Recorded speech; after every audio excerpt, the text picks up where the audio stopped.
ଅର୍ଥାତ୍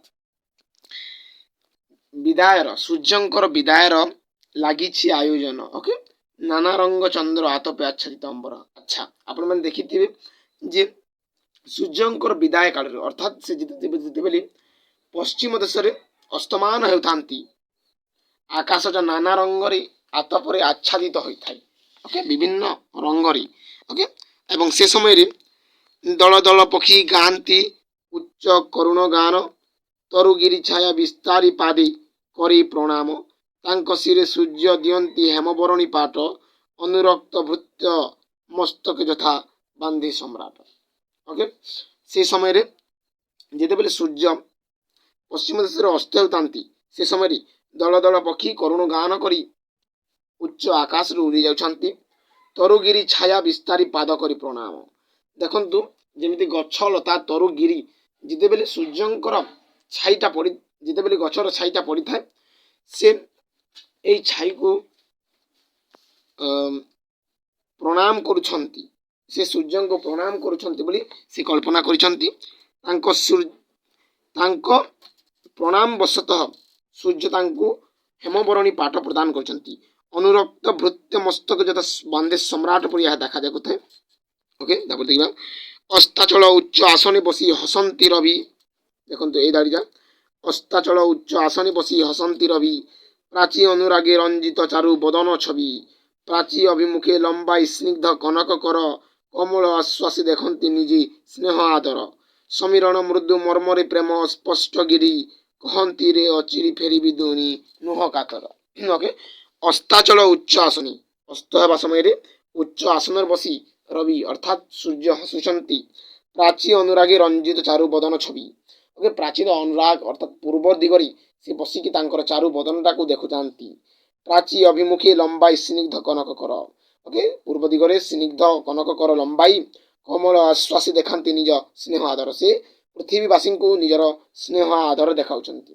ସମୀରଣ ମୃଦୁ ମର୍ମରେ ପ୍ରେମ ସ୍ପଷ୍ଟ ଗିରି, କହନ୍ତି ଅଚିରେ ଫେରିବି ଧନି ନୁହ କାତର। ଓକେ, ସେ ପବନ ଫୁରଫୁର ପବନଟା କହିଦେଉଛି ସୂର୍ଯ୍ୟଙ୍କର ଭାଷା ଯେ ମୁଁ ଅଚିରେ ଫେରିବି, ଟିକିଏ ସମୟରେ ଫେରିବି, ଆପଣ କାତର ହୁଅନ୍ତୁନି ବୋଲି ସେ କହିଦେଉଛି। ସରି, ଓକେ, ଟିକେ ପ୍ରୋବ୍ଲେମ ହେଇଯାଇଛି। ଓକେ, ତାପରେ ଦେଖନ୍ତୁ ଅନୁରାଗ ରଙ୍ଗ ପ୍ରକାଶୀ କ୍ଷଣ ପ୍ରାଚୀ କପଳେ, ତା ମଧ୍ୟ କିନ୍ତୁ ବିରହ ଦୁଃଖ କାଳିମା ବୋଳି। ଅନୁରାଗ ରଙ୍ଗ ପ୍ରକାଶୀ କ୍ଷଣ ପ୍ରାଚୀ କପଳେ। ଓକେ, ଏହା କ୍ଷଣକ ପାଇଁ କିନ୍ତୁ ଏହା ବିରହ କାଳିମା ବୋଳିଥାଏ। ରବି ଲାସ୍ୟ ହାସ୍ୟ ପ୍ରକଟି ଗୁରୁ ବିଷାଦ ରେଖା। ରବିଙ୍କର ଅର୍ଥାତ୍ ସୂର୍ଯ୍ୟଙ୍କର ହାସ୍ୟରେ ଲାସ୍ୟରେ ଗୁରୁ ବିଷାଦ ରେଖା ପ୍ରକଟିତ ହୋଇଥାଏ। ଅନୁଭବୀ ନେତ୍ର କେବଳ ସିନା ଯେ ଦେଖା, ସେଇ ବିଷାଦ ରେଖାକୁ କେବଳ ଅନୁଭବୀ ନେତ୍ର ହିଁ ଦେଖିଥାଏ।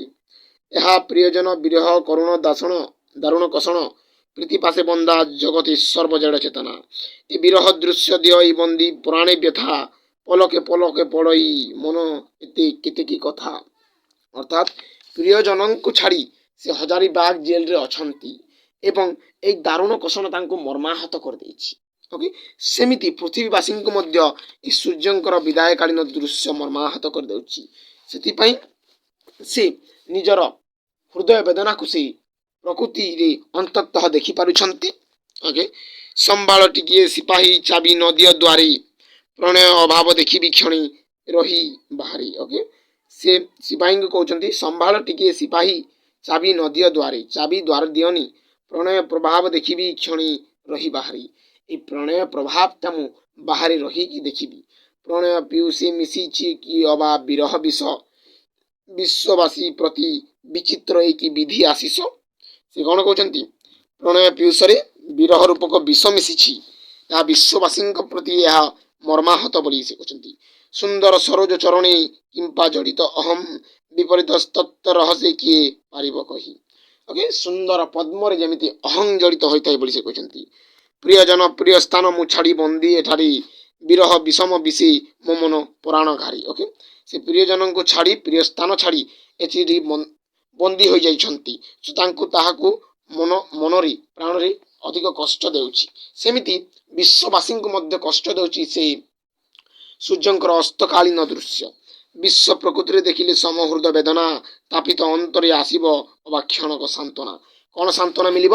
ସେ ଯେତେବେଳେ ସୂର୍ଯ୍ୟଙ୍କୁ ବିଦାୟକାଳୀନ ଦୃଶ୍ୟ ଦେଖୁଛନ୍ତି ତାଙ୍କ ହୃଦୟରେ ସମହୃଦ ବେଦନା ଆସୁଛି।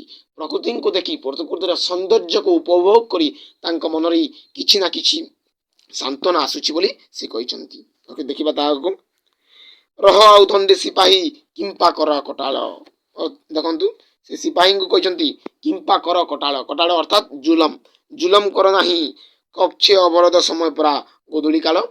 କକ୍ଷରେ ପଶିବା ସମୟ ପରା ଗୋଧୂଳି କାଳ। ଯେତେବେଳେ ଗାଈ ଗୋରୁ ଫେରନ୍ତି ସେ ସମୟ ପରା ଚାବିଟା ଦେବ। ଦେଖ ରତ ରତ ହୋଇ ରବି ଏବେ ଗଗନେ ଆଉ ଟିକିଏ ମୁଁ ବୁଲିବି ଏଥି କାରା ପ୍ରାଙ୍ଗଣେ। ସେ କ'ଣ କହୁଛନ୍ତି? ଦେଖ ରତ ରତ ହୋଇ ରବି ଏବେ କାରା ପ୍ରାଙ୍ଗଣେ। ଏବେ ମଧ୍ୟ ସୂର୍ଯ୍ୟ ଆକାଶରେ ଜଜଲ୍ୟମାନ। ସେ ଏବେ ମଧ୍ୟ ଆକାଶରେ ଅଛନ୍ତି। ଆଉ ଟିକିଏ ମୁଁ ବୁଲିବି ଏହି କାରା ପ୍ରାଙ୍ଗଣେ। କାରା ପ୍ରାଙ୍ଗଣରେ ମୁଁ ଆଉ ଟିକିଏ ବୁଲିବି ବୋଲି ସେ କହିଛନ୍ତି। ଯମଦୂତ ହୃଦୟ କରୁଣା କାହିଁ ବସିବ ତିଳେ। ଅଧିକ ନ କହି ମର୍ଯ୍ୟାଦା ଜଗି ବସିବି ବେଳେ। ଦେଖନ୍ତୁ କେତେ ସୁନ୍ଦର କଥାଟା କହିଛନ୍ତି। ଯମଦୂତ ବୋଲି ସେ ସିପାହୀଙ୍କୁ ଆକ୍ଷେପ କରିଛନ୍ତି। ତାଙ୍କୁ ଯମଦୂତ ସହିତ ସମାନ କରିଛନ୍ତି କାରଣ ତାଙ୍କ ହୃଦୟରେ କରୁଣା ନାହିଁ ବୋଲି ସେ କହିଛନ୍ତି।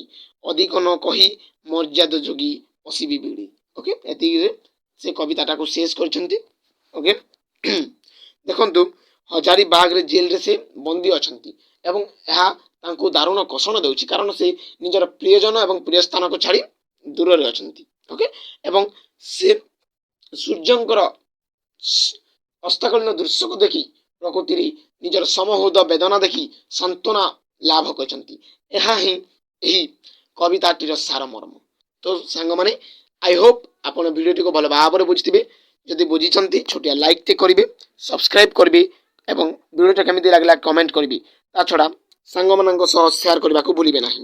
ସବସ୍କ୍ରାଇବ୍ ପାଖରେ ଥିବା ବେଲ୍ ଆଇକନ୍ଟିକୁ ପ୍ରେସ୍ କରି ଅଲ୍ ନୋଟିଫିକେସନ୍ ଅନ୍ କରିଦେବେ, ଯାହାଫଳରେ ଆମ ଭିଡ଼ିଓରେ ନୂଆ ନୂଆ ନୋଟିଫିକେସନ୍ ଗୁଡ଼ାକ ପାଇପାରିବେ ଏବଂ ଭିଡ଼ିଓକୁ ସର୍ବପ୍ରଥମେ ଦେଖିପାରିବେ। ଧନ୍ୟବାଦ। ଜୟ ଜଗନ୍ନାଥ।